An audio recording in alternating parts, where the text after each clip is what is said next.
So BenQ are really going after the eSports audience hard with this one. It's a competitive gaming focused product and has been designed for a core type of gamer in mind. But is it for everybody? Let's check it out.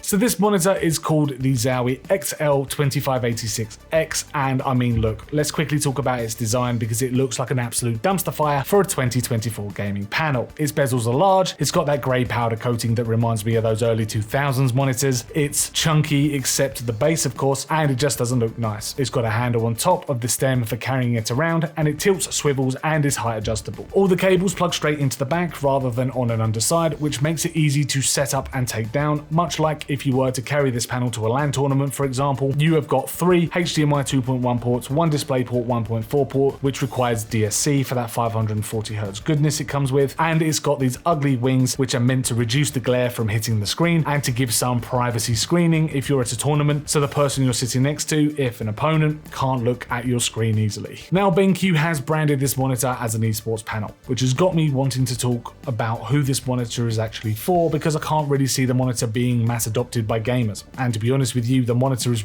really only going to interest a small crowd of dedicated esports players that will stick to things like CS2, Valorant, Overwatch 2, Rocket League, and the various MOBAs out there. Now I say this now, not because the monitor is bad for anything else, it's not.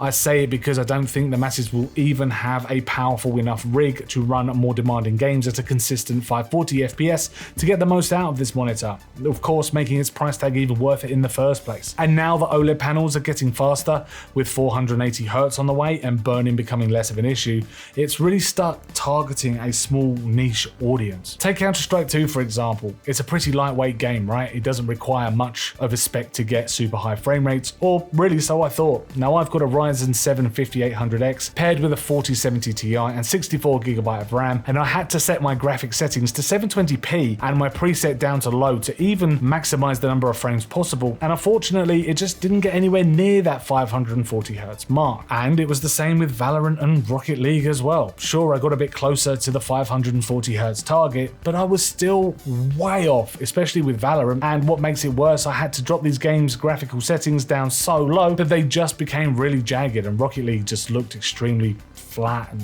lifeless and ugh. But 540Hz, right? Overwatch 2 though was a different story altogether, and that game at a low graphics preset at 1080p, I was actually able to achieve a constant 600 FPS, which I had to set to in my graphics settings manually, and I must say it was an extremely smooth experience. It was so shocking as well to see that the monitor was able to produce quite a decent image quality for a TN panel. However, saying this, it is still a 1080p monitor, so there is definitely a distinct lack of sharpness in its resolution coming from my 1440p panel behind me, as well as a lack of color saturation and even huge amounts of contrast, making it a little cloudy, actually a lot cloudy to look at compared to an IPS counterpart or even an OLED panel at the price of this Zowie panel. But to be honest with you, who cares? This is an esports gaming panel and it has one job to do, and that is be fast and produce a massive refresh rate, and that's exactly what it does. Zowie has an AMA setting on their monitor as well, which is essentially an overdrive mode, which will help with things like ghosting and response times, and I found myself skirting between 15 and 20 on the custom slider depending on the game I was playing. But if you were to stick it on 20 and leave it, then you shouldn't really have too much of an issue there when it comes to inverse ghosting. At a 540Hz, you're pretty much eliminating any ghosting or artifacting anyway, which is an absolutely superb result. More on that in a moment. But the interesting selling point here though, which does help with all of this, is Zowie's DyAc 2 motion blur reduction technology, which essentially turns off the screen's backlight between frames. Of course, it does it so fast that you don't notice it anyway, and it's all physical and tricks your eyes into thinking the frame is there. Usually on a traditional screen, an image will hold a frame until the next frame is ready to be shown, which is where ghosting effects can come from. It's all in your eyes. But with the DyAc 2 technology, Zowie can switch off that held frame and insert a black frame instead, so your eyes and brain only receive a snapshot of that singular frame, which in turn helps a lot with motion blur, which sounds good on paper. However, in reality, with the XL2586, that motion blur is almost non-existent anyway as well, because the panel is so fast at 540 Hz. So if you're able to hit a game at 540 Hz consistently, like I could with Overwatch 2, DyAc 2 becomes a little redundant. But DyAc 2 becomes super necessary when you're playing games that can't get to 540 Hz, like my experience with Counter-Strike 2, which I was hitting maybe an average of 200 to 300 frames per second. The downfall with DyAc 2 though is the fact that you introduce some input lag with the monitor when you enable it. So it's kind of like a two-edged sword. You either disable DyAc 2 and the motion blur I just spoke of starts to creep back in, or you enable it and get a slightly higher input latency. But in reality, I would definitely keep that DyAc 2 tech switched on, because the input lag that you're going to suffer is just absolutely minimal.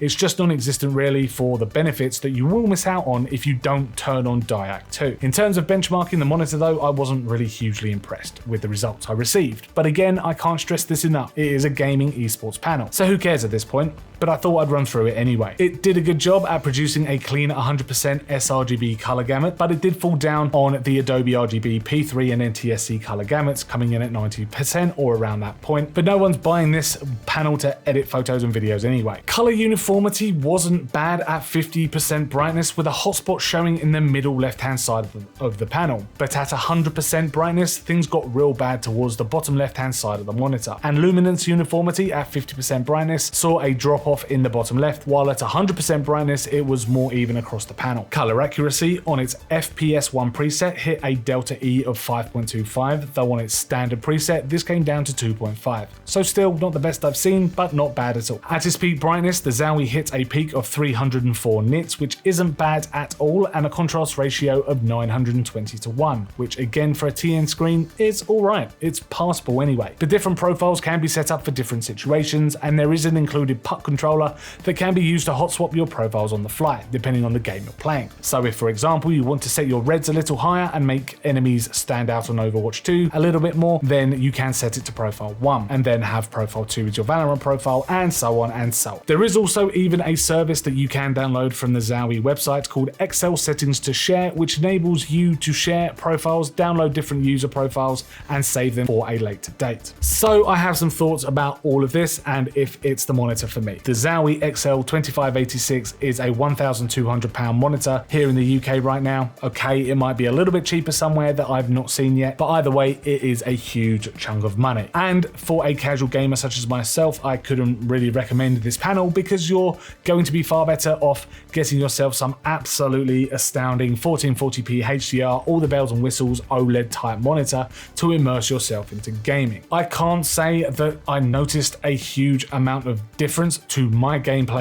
anyway in things like Overwatch 2, which I've clocked a decent number of hours in now, and I can still get kills and win games on my 165Hz IPS panels behind me, and it looks much sharper and crisper on there as well. But this definitely comes down to what's more important to you as a gamer and what games you're going to be playing on a regular basis. By its own right, this monitor is a fantastic panel. I cannot deny that at all, but it is a panel that I could see suiting a specific kind of gamer. But if you're anything like me, who sits back on their chair in the evening and doesn't really care if they win or lose a competitive game of Overwatch, then look elsewhere. Get yourself an OLED panel. But if you're wanting to experience esports how they should be experienced, then this monitor could be for you. Thank you very much for checking out my review of the Zowie XL2586X esports gaming panel. If you did enjoy it, please hit that like button, subscribe to keep up with our latest tech and gaming videos, and also let us know in the comments down below, is this something that you could see on your desk, or would you stick to an OLED panel, or maybe even one of the faster